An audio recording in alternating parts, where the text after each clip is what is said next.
La commission technique s'est prononcée et vous a attribué la qualification, le label Ecogite avec le panonceau que voici, que vous pourrez mettre en façade de votre bâtiment. Eh ben, merci. Voilà, merci beaucoup. Alors, si on peut profiter de l'occasion aussi pour faire un peu le tour À Gap, de votre hébergement. Thierry Ours est le directeur de l'antenne Hautes-Alpes des Gîtes de France, le premier réseau de labellisation de gîtes et de chambres d'hôtes en Europe. Je suis d'origine ardéchoise. J'ai grandi donc dans la région du sud de l'Ardèche, la région des Vence. Bon, monsieur Brissot. Bonjour, Ça va bien? ça va et vous? Très bien. Je viens pour voir un petit peu vos nouveaux matériaux. Qu'est-ce que vous allez nous proposer pour nos écogites Au moment de faire mes études, je suis parti à Montpellier pour un cursus de géographie du tourisme. Ce cursus s'est terminé à Nice, Voilà, en DESS tourisme.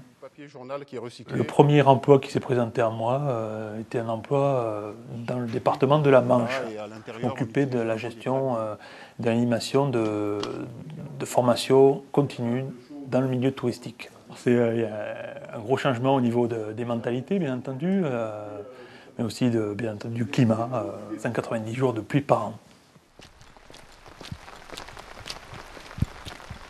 Et je me suis retrouvé donc en Bourgogne, en Saône-et-Loire exactement, en tant que technicien Gîtes de France dans le relais des Gîtes de France de ce département.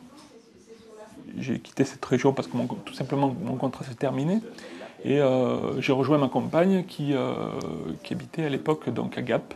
J'ai pris contact avec le relais des Gîtes de France des Hautes-Alpes qui recherchait à l'époque quelqu'un qui devait prendre en charge les reclassements des hébergements.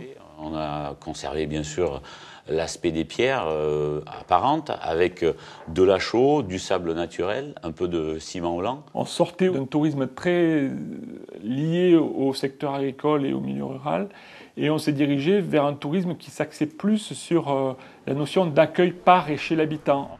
Maison des années 30, donc quand on l'a visité, véritablement coup de cœur. D'ailleurs, on est dans les Hautes-Alpes, un des départements où cette activité a vu le jour, au début des années 60. Elle a été menée dès le départ par des agriculteurs et des élus qui ont encouragé des agriculteurs à réutiliser le patrimoine bâti qui bien souvent était laissé à l'abandon. Aujourd'hui, on n'a plus affaire spécifiquement à des agriculteurs, mais plus à des habitants d'une région qui souhaitent développer une activité d'accueil. Donc ça fait un petit peu peur, je pense, au secteur hôtelier qui était installé avec des professionnels de qualité. Le cadre réglementaire est devenu un cadre unique et homogène qui s'applique à la fois aux hébergeurs par l'habitant tel qu'on les représente et aux hébergeurs de type hôtelier. Aujourd'hui, nous avons même des collaborations avec notamment les Logis de France, par exemple. Donc là, le hammam qui est complémentaire. Ici, il y a une vue vers le Champsaur. Et de ce côté, surtout le Gapençay, Chorges. Dès le départ, j'étais très impliqué dans la démarche Ecogite.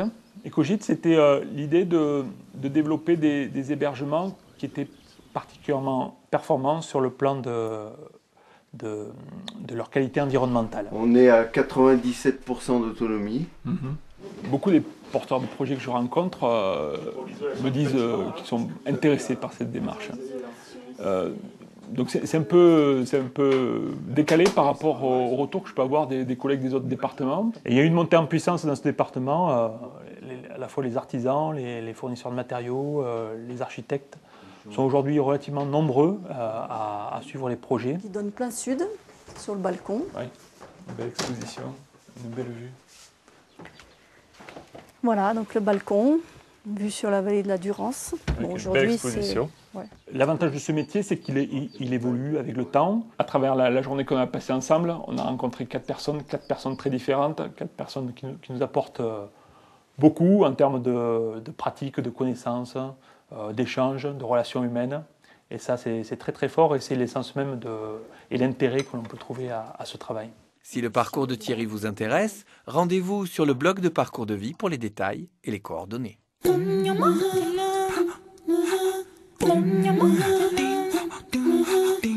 diamant.